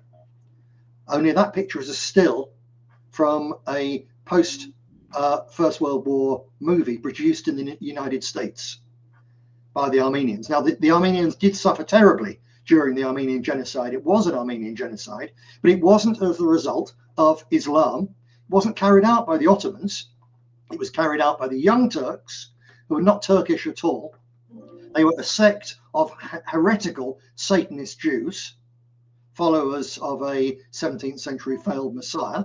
And Zev Jabotinsky, the man who created the idea which led to that map that people are looking at now, before he became, once he was a Zionist, but before he became a military activist later in his life, when the Young Turks had their revolution, he was sent by the World Zionist Congress to Turkey, where he edited the Young Turk newspaper and helped to create this fanatical Turkish nationalist ideology against Islam, because the Young Turks de-Islamified the Ottoman Empire, destroyed the Ottoman Empire and de-Islamified Turkey. And they were the ones, this sect of heretical Jews, who set in motion this desire to cleanse Turkey of all its minorities, particularly the Armenian Christians and the Greek and the Syriac Christians. And Tommy and co now present the Armenian massacre as an example of what happens if Muslims take control of your country, when in fact it's precisely an example of what happens if crazed, heretical, Satanist Jews take control of your country. And not it seems like every accusation is a confession almost. Know that, yeah. Lots of Jews know that. Don't for 1 minute think I'm being anti-Jewish here. Again, some of the most effective criticism of all of this comes from a small handful of very brave Jewish intellectuals around the world, particularly in the United States, who stand up against this. And also, of course, a lot of the really fundamentally Torah true Jews, the Orthodox Jews, they are as much against the Zionist state of Israel as any of us. So people who run around saying it's the Jews, they reduce truth to absurdity. They make it repulsive and strange to ordinary people, and it scares people off. So we've got to avoid that trap as well. Yeah. So we have right now, and this is why, and I'm actually surprisingly, I'm waking up quite a few Tommy supporters, amazingly. I didn't think I'd be able to get through to them, but they've actually sort of listened. Yep. I know there's obviously more to it, but I just simply reduce it to those two things. One, yep. Have you heard of the Greater Israel Project? And two, have you ever heard of the quote, Islam is the brew of Israel? And once you understand those two things, obviously there's a lot more to it, like you say, but once you understand at least those two things, you will then understand why people call Tommy and Katie Hopkins and various other people controlled op or Israel shields, or whatever you want to call them. You'll then understand. And I said, obviously, there's big money to be made for being a Israel rent boy. Always remember, Tommy is Israel first, England second, or even last. Israel responsible for mass immigration due to Israel's Greater Israel Project, bombing Arab lands, mass displacement ripple effect, Israel via linked NGOs, like such as IsraAid. There's an NGO called IsraAid. There's also another called the Hebrew Migrant. I can't remember what it's called, something to do with that. A linked NGO ship out the migrants to the West. Tommy is paid to make sure you never connect that final dot and mention the last part. And that's why I think that, obviously, you're right, he has an Irish passport. I forgot about that, but that's why I said he's basically a traitor to the UK and the West. He is, yeah. I jest somewhat there. He is. He's a traitor to our people. I think the work, that kind of work that you're doing is very good. You're by no means the only person doing it. And it's a bit of a conveyor belt, actually. People, as they start to wake up, gravitate towards people like Tommy and so on. You can't really blame them. And they think it's not. That's the trick. That's the trick, though. That's the con, isn't it, though, Nick? Yeah, exactly. These people will say, all con artists, usually every con is about 70% truth, yes, and then exactly 30% is the con itself. So they'll lure you in with truths and to get you hooked in, and you just they reel you in there, and then they'll say, oh, well, did you know, blah blah blah, and then you go, well, he's right about the other thing, so maybe he's right about this. And it's that. I know for sure that a lot of the people who were brought into the EDL, his first operation back 10, 15 years ago, an awful lot of them saw through it in the first couple of years and went on to have a full understanding of what's going on. Sorry, Nick, the EDL, or do you mean it's the English and Jewish Defence League? Yes. On Company's House now, the English and Jewish Defence League. Yes, indeed, absolutely so. That's its full name. Well, a lot of people work up to that. So he's got a new generation. Basically, every few years, there's a new generation of people who've been awoken to some of the problem and are thereby suckered by these con men. But the longer it goes on, there's more people coming out the other side who have listened to people like me, listened to people like you, and actually get it. So I'm very hopeful for the for the long term. Can we just, for a moment, move from Tommy to one other individual, important individual in this, as it goes to my history and so on. Matt Goodwin, young intellectual, ever so clean cut, well spoken, and so on. And he's all over the place as a spokesman. I've got some theories about him, but go on. He does really good material about all this, about the danger that mass immigration and Islam has, etc., etc. And he touches on some of the other social decay from cultural Marxism going on in Britain. He's right on all of it. But Matt Goodwin started his career as the academic of the Nothing British about the BNP operation. I read it in your article, not at the far left opposition to the BNP, but the British right, capitalist right, conservative opposition to the British National Party. He came from that. So these people, I think basically they got a huge shock when a big section of the English working class was waking up under its own devices of a genuine grassroots movement. And they decided, first of all, we must destroy this. And Goodwin and the Nothing British operation did a very good job in damaging the BNP, various things, killed it, but that was part of it. And the promotion of UKIP was the biggest single thing. And Farage says his proudest thing in his political career is to have stopped the British National Party. So they first of all set about stopping a genuine radical critique, not just of immigration, but the whole of how the British establishment works. Having done that, they then know that there's going to be a popular reaction to what's being done to this country, to what's happening here. So they create a totally false, fake, controlled opposition so that this resistance goes absolutely nowhere. And that's where we are now with these people. It's I do believe that Matt Goodwin is some kind of security asset. I mean, would you go as far as to say that, or would you just I would say Matt Goodwin is a spook. Yep. Absolutely so. I think so too. I think, yeah, you see his old. Didn't he used to work with Hope Not Hate as well? Is that he worked with Hope Not Hate? Yes. Yep. Now, I personally think it was a big operation to stop the BNP, and it wasn't just the left. It was the British state. I've got a theory that Hope Not Hate, or it's not even a theory. I just believe it. I do believe that Hope Not Hate is essentially the UK's equivalent to the Gestapo. It's a legalized Gestapo, I think. Hope Not. They're on the payroll of the Home Office. Yeah. Apart, of course, they also have they get donations from trade unions, so they have to make noises about Palestine. Otherwise, their money gets cut off. But the main trustee of it is, I've forgotten her name, a very well positioned Zionist woman. And it comes from an ultra left Zionist thing, Searchlight. Before that, but it's completely in bed with the British state. Yeah, absolutely so. It's central to the Prevent operation, which persecutes young white kids for saying they're proud to be English or something similar, and involves all the people who turn out to be Islamist mass murderers, but somehow doesn't spot them, just sort of signs them off as okay. What's your opinion on both Rupert Lowe and this Ben Habib's Advanced UK Party? You have to separate the two out. To be fair to Lowe, I think Lowe could potentially be a genuine loose cannon. I thought no, he's just another one being prepared. Farage with reform, he's raising huge expectations among the British public, and he's not going to be able to deliver, even if he wants to.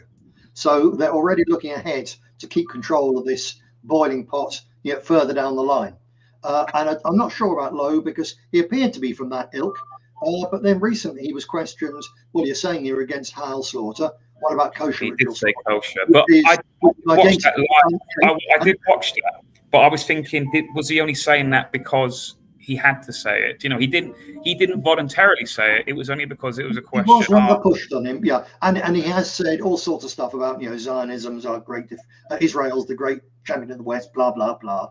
So yeah, I'm not sure on Lowe, but I'm absolutely certain that Ben Habib and co are controlled opposition put out there, possibly either to keep Farage in line, or to be able to put out more extreme stuff which makes Farage look reasonable to help him get elected, or to be there when Farage fails, or perhaps it's a combination of those things. But yes, of course it's a fake, because every single member of the Zionist alt media thing, from the lowest bottom feeder through Tommy up to GB News and so on, they're all promoting Advance and Ben Habib, and they're all slamming Farage constantly, with the exception. This is Ben. I mean, this is hilarious. Like Ben Habib put this out on Twitter the other day. I'm delighted that BP, whoever this is, has joined Advanced UK College.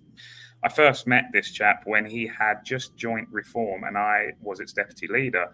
He is a great advocate for the cause and a fearless speaker. And then randomly, they've just randomly thrown in a state of Israel. I saw that and I looked it up. I turned my phone off so it doesn't disturb us. Otherwise, I could quickly look up, because I am back on Twitter as well now, probably only briefly. And I commented on that chap just a couple of days ago and had a quick look. And yes, he's absolutely, definitely, a thoroughly staunch part of the Zionist machine. So Ben Habib, that whole thing is, I would say, it's even more clearly a part of the Zionist machine than Reform is. Reform, Farage has had his own agenda. Reform's got lots of genuine people in it, and it's addressing genuine concerns the British public have and giving them at least a possibility of a little bit of relief through the electoral process. Whereas the Habib's thing is totally different. It's all bought and paid for. The strangest thing is that the Tommy Tards and all of them, they're saying, oh, you've got to leave Reform because Farage is surrounded by Muslims. Come and join Advance. He's run by a Pakistani Muslim. Yes, there is no getting through to some of the. You can get through to some of them, but with some of them, there's an old saying: you can eat pork, but you can't educate it. It is quite funny. Nick, how long can you stay on a little bit longer, or have you got a head off? I can stay on a bit longer. Yeah, absolutely so. But another 15 minutes, perhaps. Yeah, that will do us. That will do. I was going to ask. So, I've actually lost my train of thought now. I don't know if you answered this, but so obviously this Saturday is the big Tommy rally. What would be your advice to people? Because what I think. Sorry, I know what I was going to say now. I know what I was going to say. So the whole thing with back to Ben Habib and Farage and Reform, etc., and all of this is that myself and David Clues of UNN, we do have this belief that's quite a nuanced one. It's not really spoken about too often. Is that I think the reason why first of all Rupert Lowe is just I don't think he's in on it. I agree with you, but I think he is a useful pawn. I don't think he realizes what's really going on.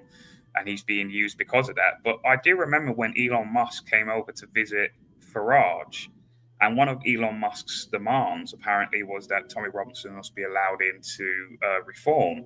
And Nigel Farage said no. Now, I think since that, there has been this orchestrated, organized effort to basically, like you say, put pressure on him or whatever it is, by creating this Rupert Lowe incident, by creating Advanced UK, Ben Habib, to put pressure on this guy to essentially crumble Farage, to crumble and be very slavishly more Zionistic than he is. Because as much as I dislike the guy, I think perhaps he isn't as, he's more loyal, and I use that very loosely, he's more loyal to the UK. I think Farage is fundamentally loyal to British capitalism, and that is a separate thing. I'm not loyal to British capitalism, but it's a legitimate position, and I think that's his fundamental loyalty. A lot of personal self-interest, as opposed to what? Sorry, as opposed to globalism or Zionism. Oh, I see. Yeah, right. For instance. So, yes, undoubtedly, he thinks that Israel is a wonderful bastion of light and democracy in the Middle East. I've no doubt he thinks that. That's actually a fairly standard position for the British bourgeoisie. Doesn't mean he's in the pay of the Zionists.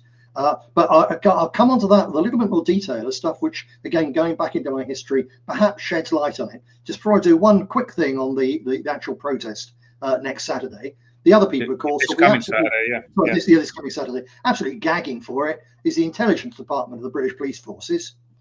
Because Tommy said, whatever you do, don't wear masks. So you know what? I'm so glad you said this. I was about to say it. Everyone's going to be filmed and photoed. And if they'd had that much information 10 years ago, actually, they couldn't have done anything with it because they couldn't have processed 150,000 people. With AI and their systems now, they can process it. They can see who's marching with who, who's talking with who, and all the rest of it. And then when someone does something they don't like in 2 months, 2 years, or 5 years' time, they know who their associates are. And then they know who to start looking and all the rest of it. It's a fantastic intelligence gathering organization for the section of the British state which actually still believes its job is to preserve law and order. So it's not totally a bad thing. But to do that, the police are doing what they're supposed to do, to be fair. I don't like the surveillance state, but you can see the point. So they'll be happy with that. Now coming on to the big thing, with exactly what you were saying about not everything they've turned on Nigel since he rejected Tommy.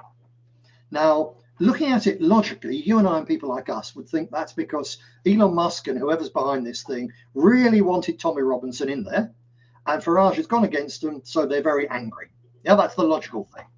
But being an older and wiser fox than most people, I can go back further than this.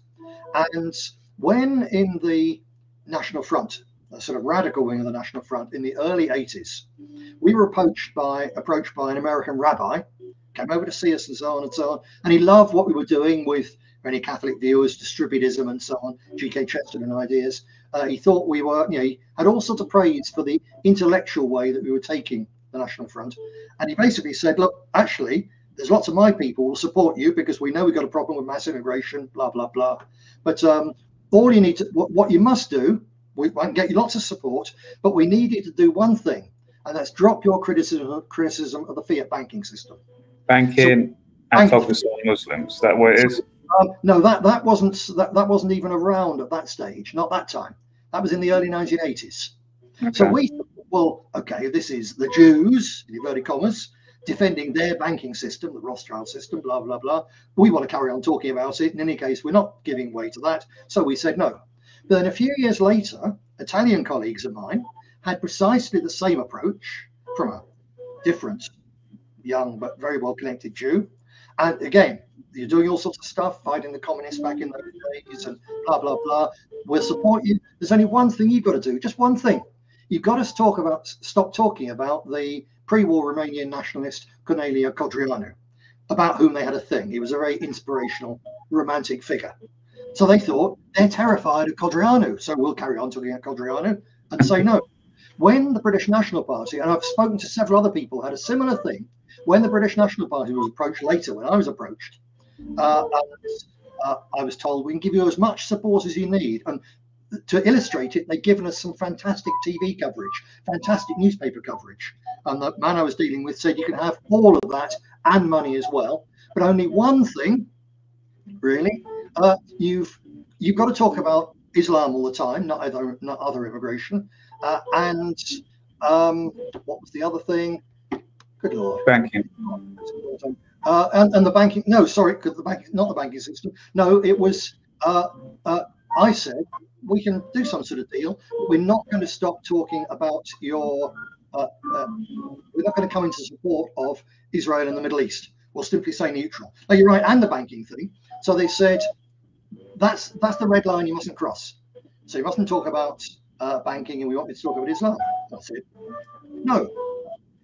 And then what I think we've got now, oh, sorry, and then finally, a colleague of mine who's been heavily involved, is a social media genius, heavily involved for years in the pro-life, anti-abortion campaign. And they asked him for his, and they literally gave Jim a blank check. When he turned down £300,000 to go and work for them, they literally gave him, some years ago, the check still existed. He was given a blank check and told, you fill in the amount, it's signed, you fill in the amount you want. And then when you've done that and you're working with this, you'll come to America, you'll meet even bigger people, you'll find there's even more money. All you've got to do is to stop talking about abortion and homosexuality. So again, he thought that that's because, that's really important to them because they want to wipe us out. So they want to promote abortion and homosexuality. None of it's the case. All they do to ensure that they've got you absolutely, you have to sell out the thing that to you is the dearest and most important thing to you. Because if you'll do that, it doesn't matter to them what it is, but they know what it is, they don't care. But as long as you'll sell that out, you're completely in their control. Psychologically, you've already sold out. So is that, when they told Farage, you must accept Tommy Robinson.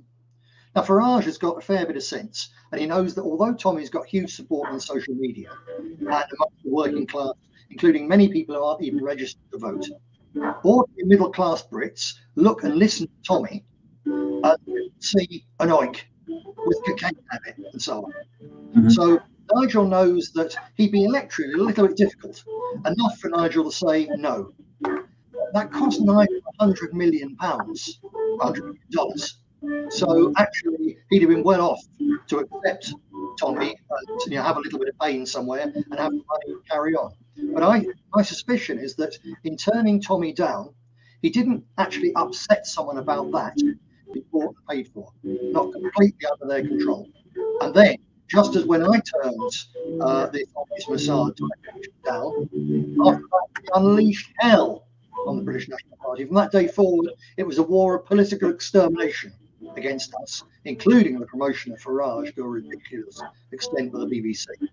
And I think it's the same, could be the same with Nigel, that because he's refused to accept that, they are now trying to create a seriously, absolutely controlled pro-Zionist fake opposition to use as a club against him, and so that when he fails, they've got something else ready to step into his place. It's all quite interesting. It's do you know who David Curtin is? I do indeed. Yeah, he's in terms of what he says and so on. I think he's one of the very best of the current crop of sort of little small right wingers. Again, apart from the fact that his little party is constantly saying, when we get to power, we'll do this and we'll do that. They're not going to come to power. It's another case of tooth fairy politics. And everyone who's genuine on our side needs to start thinking about, look, these people are going to kick off a civil war. When that happens, what in practical terms can we do? What can we start preparing to do right now to help our people when it comes? I'm not talking about getting guns or nonsense like that. There's all sorts of things that people who are on our side can start to do, so to give our people the best possible step forward when this catastrophe is unleashed upon us. But that apart, having said that, in terms of everything else that David Curtin does and says, yes, spot on. I only mention his name because he released a video. It must be about 2 years ago now, maybe a bit less actually. I'm trying to find it. He released a video on his YouTube channel. If people don't know, he's the leader of the Heritage Party. He was formerly a London Assembly member. He used to challenge Sadiq Khan in the assembly, in the City Hall, basically. He did a video about 2 years ago, and he said that basically he started up his party about, say, 3 years ago now, or 4 years ago. And yeah, it's 4 years ago. And he met someone at an event who he really liked David's party, and he said, I really like the stuff that you're talking about and whatever. And they exchanged contact details, and then a few months later, this is what David says in his video, that he got an email from this individual, and he was a Jewish individual, and he basically offered David a very large sum of money, and said that, like what you're saying, love your appearances on the various shows he goes on, GB News, Talk TV, all the alternative media stuff. He's been on, my show. I used to work with David, and all of that. And he said, basically, there's 3 stipulations, I think he said, and it was similar to pretty much exactly as what you're talking about now, is that you must promote Israel in your party messages and your YouTube videos. You must focus on Islam.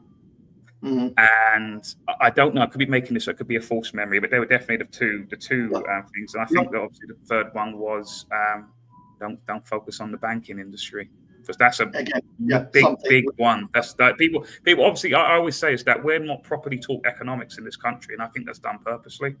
And even when you are taught economics, it's junk economics, I call it. It's it's not Marxist. It's I've got the name of it now. What's the current system that we live under? It's famous economist. He was also apparently a paedophile as well. He was Keynesian economics, basically. Yeah, so which is just junk economics, really. Basically, we're not allowed to. So it's just we don't understand how economics work. Most people don't, anyway. And as I think Henry Ford once said, if people understood how money works and the economy works, there'll be a revolution tomorrow. And that's why they tell you not to talk about the banking industry. That's how serious it is.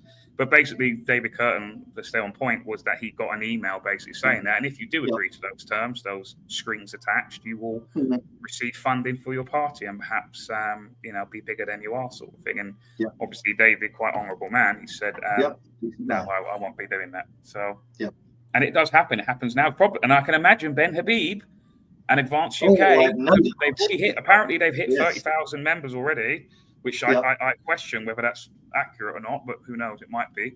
I won't be surprised if he's received a similar email too by someone. No doubt at all. Yeah, I can imagine. It goes on. That's why people say, when people start going on about you know, I don't hate Jewish people. I don't know, but I do recognize that there is a very, very powerful influence on this country. That's very stealthful as well. It isn't as in your face as obviously like how Islam is and all of that. But again, it's misconstrued as to why they are angry and they are loud. But Nick, I want to thank you for obviously coming on the show. I think that's been about 15 minutes extra. I think so, yeah.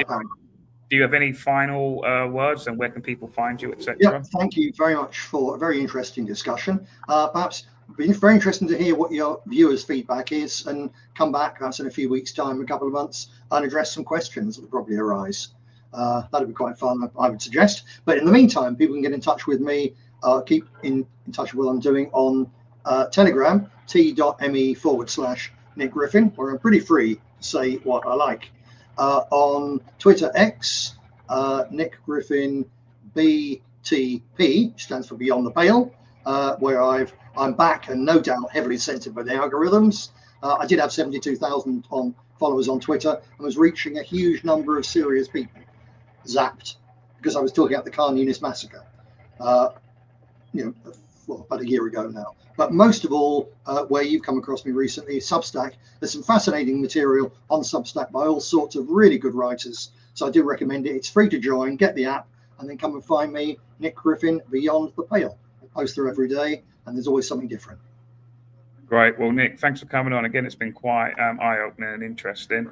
I want to ask you a couple of more questions, but I think we will leave it there. Hopefully, come on perhaps in the future. Yeah, maybe on UNN or wherever else. Thank you, Nick. Take care. Have a good day. Yeah. See you soon. See you. Bye. That was Nick Griffin there, guys. Former leader of BNP. Very interesting guy, obviously. And it's quite it's amazing actually, because obviously back in the day when I was a bit younger than I am now, I was quite a regressive, because unfortunately that's what the schooling system does to you. It teaches you to be a very compliant and complicit individual. And back then, you know, I remember that's when the BNP was at its height. It had, you know, elected assembly members. It had a assembly member. It had various councils. Nick himself was an MEP in the European Parliament. You know, and I remember my teachers back in the day, and basically classroom colleagues and all of that, they were all basically saying, "Oh, this guy's evil. This guy, you know," and all that. And it's interesting. It's funny, especially when you hear Nick talk about the plights of these migrants coming over. He's actually far more how would you say, he more nuanced than you listen to these faux intellectual YouTubers, and they don't really have a Scooby about what's going on, whether that's intentional or whether that's because they generally just do not have the mental capability to understand the bigger picture. I don't know. Or maybe they choose not to. Maybe they do. Or maybe they are aware, but they know that. I mean, I remember, I hate to bring him up again, but like with, for example, Carl Benjamin, who I used to be, well, I used to perhaps have called a friend at one point. Used to go to the pub with him, etc. A few people, not just him, but others. And I remember during the lockdown, which was arguably the greatest robbery of civil liberties in human history, arguably. I remember messaging the guy, having himself marketed himself as a classical liberal, this defender of free speech, free assembly, and all of this. And then when the greatest robbery of civil liberties came into force, it was nowhere to be seen. I even messaged him and said, "Well, where are you?" "Well, I've got people who rely on me now." Well, we all had people to rely on us. Some people even lost their jobs over it. But they cared more about their civil liberties than they did about a job or whatever you want to call it that they had, including stuff that happened to me as well. But these people take over the airwaves, essentially. Well, not airwaves, but, you know, the YouTube virtual reality, virtual space that we get all of our information from.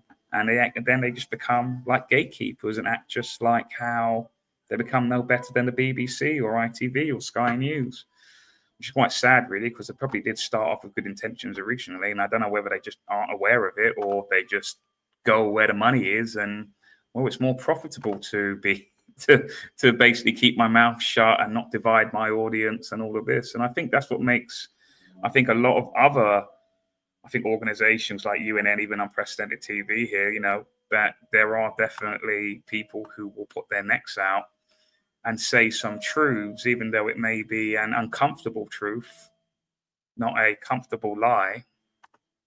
I think perhaps we need to think about who are these people that we are following. Like I said, this Saturday, there's going to be a big march.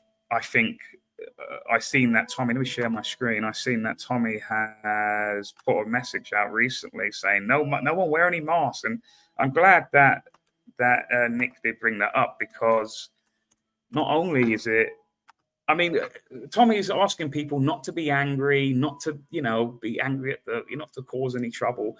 And I sort of think, not that I'm advocating for trouble, but I then just think, why should we be on our best behavior? This government or this state has essentially raped this country, like in a metaphoric sense, and sometimes you can even say literally in some cases, and we're just meant to be on our best behavior.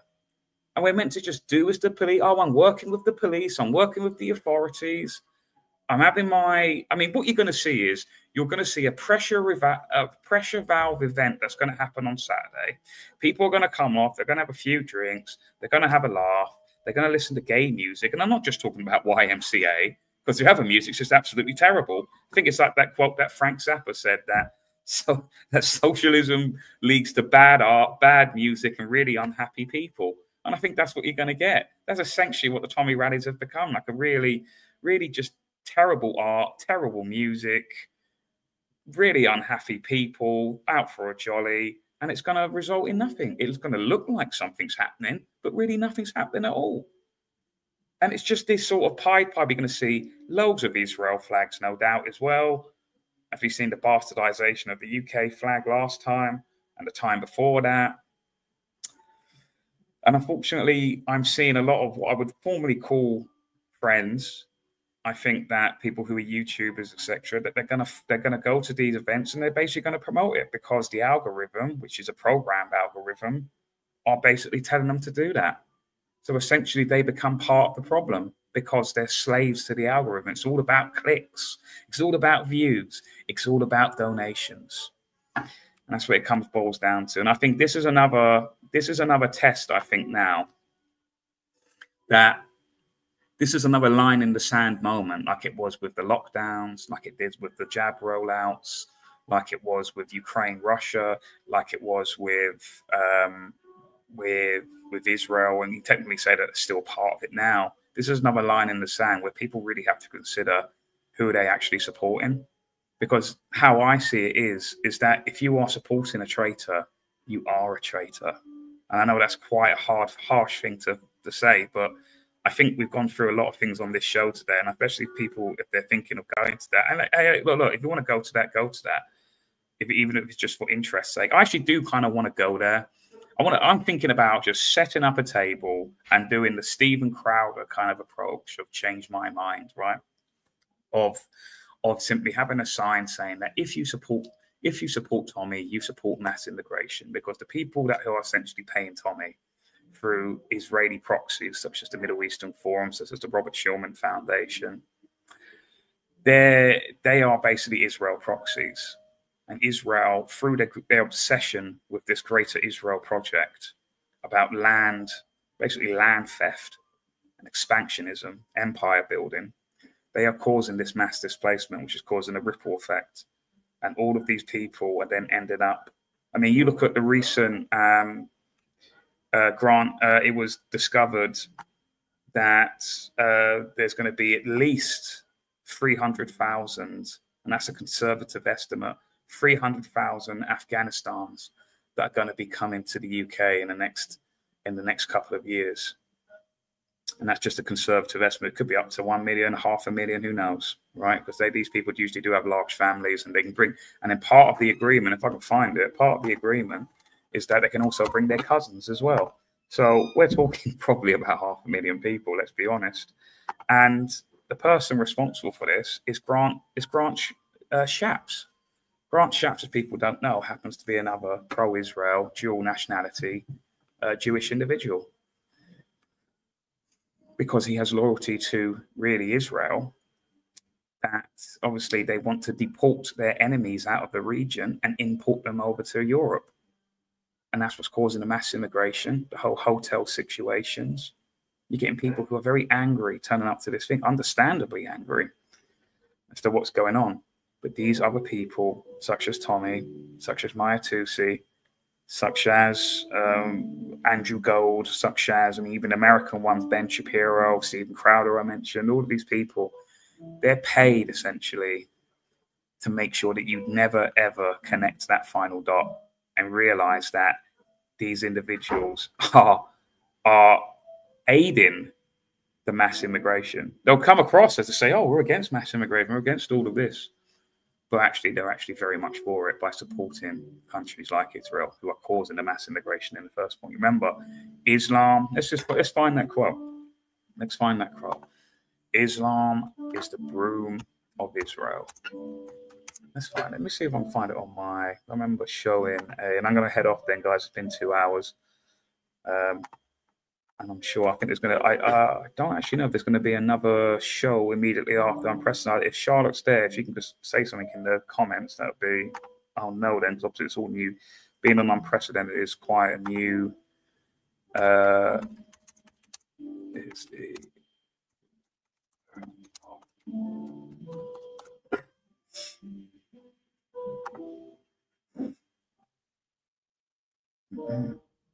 say what you want about Islam, Judaism is as equally extremist, if not worse. Both can be seen as religious extremism.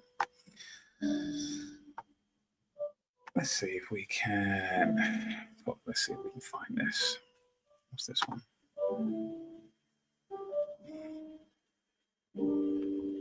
Then we're going to go.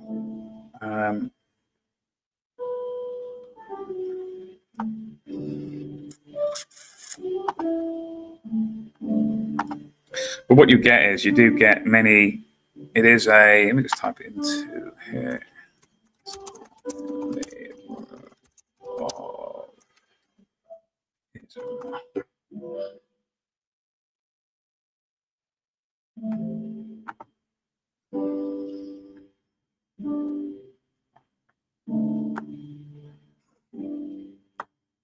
This is the phrase "Islam is the broom of Israel." It's a controversial statement attributed to fringe rabbis, although there's actually quite a lot of them that say it. Notably, David Toitu and I can't say those names, who interpret the rise of Islam in Europe as a defined or strategic force to weaken Christianity. Well, it's really not just Christianity; it's just to weaken the West in general, really, because it's due to this World War II hangover that they're basically worried that another individual like Hitler will arise again. That's basically the idea of it. So instead, they flood these countries with diversity. So they in the hopes that these people won't rise again. But I think it's actually, if anything, it's actually doing quite the opposite. I think more extremist people are actually arising from it.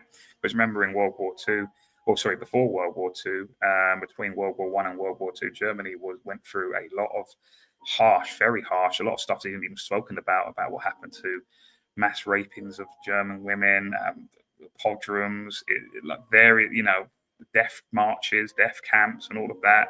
And that's what really gave rise to Hitler. And really, you could almost argue that there is a similar repeat of history occurring in a way. Am I showing the screen? I'm going to head off. I can't actually load up that video, but I think I'm going to head off just in case. There is another show on. Okay, cool. I'm going to head off right now. Guys, thank you all for watching. I hope it's been quite an interesting show. I'm back next Tuesday at 1:30. I think we may be changing the schedule up a bit. I believe that there is going to be another show on shortly. I'm going to get with that. I'm not too familiar with the routines. If people want to follow me, it's Delivering Liberty on YouTube and Telegram and X. So please, guys, take care. Thank you very much, and have a good night. Take good.